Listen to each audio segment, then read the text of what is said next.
Hello, Battleground Culinary Arts students. Chef Fritz here, giving you a quick tour of Google Classroom as it's populated. Now, this is a Foods 1 or Introduction to Culinary Arts course, but this design is applicable to all of my courses in Google Classroom. So let's begin with the stream. I do not post all the assignments in the stream. I know that students have a habit of looking in the stream for past work. All of the past work, I'm going to encourage you to go to where it's organized in the classwork tab. The only two things that I post in the stream, and I'm going to show you an example of a course here right now that is populated with students and what a populated stream looks like. So a beginning of the term stream is simply going to have the course schedule and the link for the Zoom meeting. So you can always log into Google Classroom and click right on the launch meeting, and that's going to get you right into our Zoom calls. And then here is a sample of the schedule for the semester. Obviously, we're not hybrid yet. That'll change once we go hybrid. The other thing is the experiential learning credit. So you see down here at the bottom, this is the experiential learning credit where you will input extra credit. And what that will look like is simply you inputting food that you're preparing on your own, okay? And you're gonna simply input pictures of what you're cooking. You're gonna input two things with it, what you prepared and what you learned, okay? So you're gonna type a note to me. I made some fettuccine Alfredo with peas with my cousins. It turned out really good. I made my first Alfredo sauce. They were really excited. This is Monica Hodges.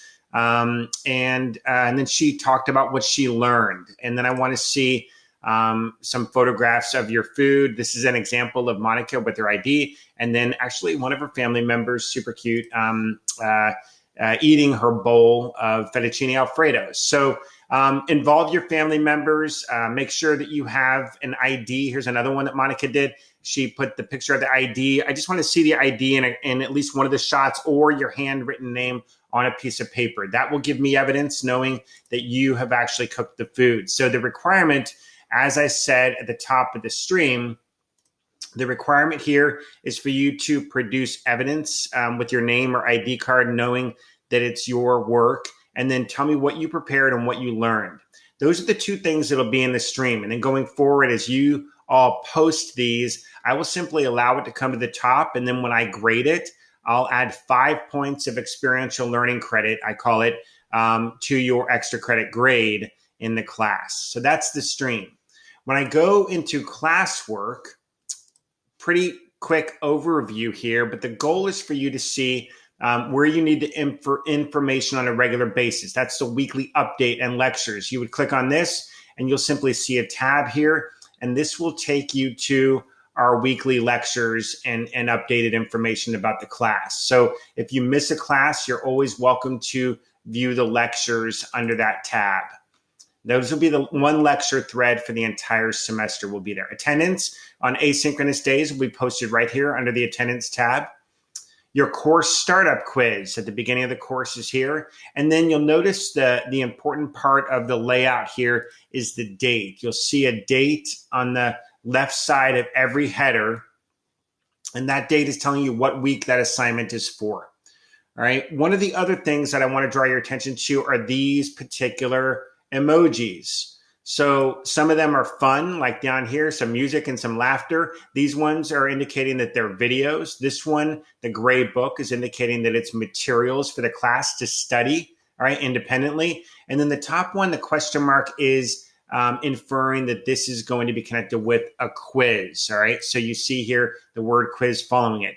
If you go down here, you're going to see a little bit of a different combination, all right? You see an independent quiz for the Ruby orientation. And then also you see here, right here, a quiz with an assessment or an online learning with the computer and an assessment or quiz.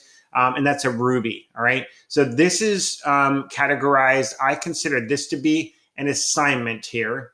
All right. And then the orange and yellow flame is a lab. All right. That's where you're cooking. And that's why I use the flame. All right. Going down, you're going to see as we go through all the lessons for this semester, we get down past the weekly lessons. All right. and we move our way to the end of the semester. And you're going to see here, this is where extra credit is posted. You won't have to do anything with this link. I have to have this assignment here in order for it to show up in the gradebook, and that's where I'll input your experiential learning credit. You'll also see here tabs, all right, that show where your lectures are. For each week, I'll post the lectures for the entire semester under these tabs. So every week, you'll see the lectures for that particular week. In closing, you'll see here an overview of resources for the class that has your course learning activity overview. This is the overview of everything that happens every week of the semester, okay? So feel free to use this as a guiding document. One of the things that's really helpful in this is that you'll be able to simply review. If you are interested in doing a written assignment instead of the actual lab, this is a great place to get a shortcut of that information for you right in this document.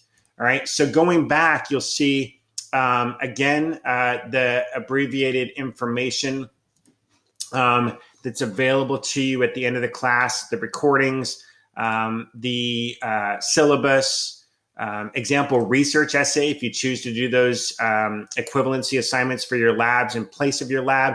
This is how to meet that requirement. There's an example essay. You can download that as a template and use that. Here's your student learning assessment template that you'll use. This is an example of that you'll submit every week for your labs. Here's a link to where you can download Google Classroom apps in both Android and Apple. And then here's a calendar for Battleground Public Schools. Down here in the video tutorials, you'll see a tutorial for Google Classroom, how to join Google Classroom, overview of Google Classroom training, Ruby, and then how to upload assignments into Google Classroom and complete the daily attendance survey. This is a quick overview, and probably the most important thing that I want you to remember is at the top of the screen here, under the classwork tab, you'll want to go ahead and hit view your work.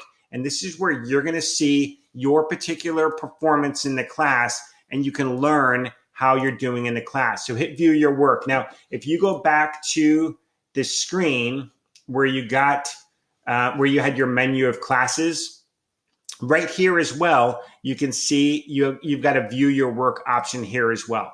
So viewing your work is going to give you a percentage breakdown, not a letter grade, but a percentage breakdown on Google Classroom and an opportunity to see how you're performing. The thing that I would encourage you to do is to be looking for any assignments that have zeros on them. And then if you want to move your grade quickly, focus on the assignments that have high point values. In this instance, you'll see a grade here out of 68 points available. This student right here got 32 out of 68. So you see that there's an opportunity for increased learning. They might want the Ruby quiz reset.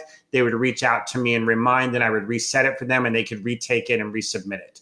Okay, so this is probably seeing the grade breakdown in an itemized way on this particular screen is the most important part of Google Classroom for you as a student, because this is simply reflected in Skyward as a numerical value. The only thing that you'll see in Skyward are these last numbers here, okay? You'll see these numbers, 25 out of whatever the point value is. These are the numbers you'll see in Skyward without any information about the particular assignment. So in this instance, learning about the assignment and what it is you need to do, I would highly recommend you save this. Simply go up to the top here, hit the star, and view your work for the class, save it onto your toolbar at the top. Okay, if you have any additional questions about Google Classroom, don't hesitate to reach out to me and let me know. And I'd love to be of assistance to you if anything comes up. Thanks so much, and have a great semester ahead.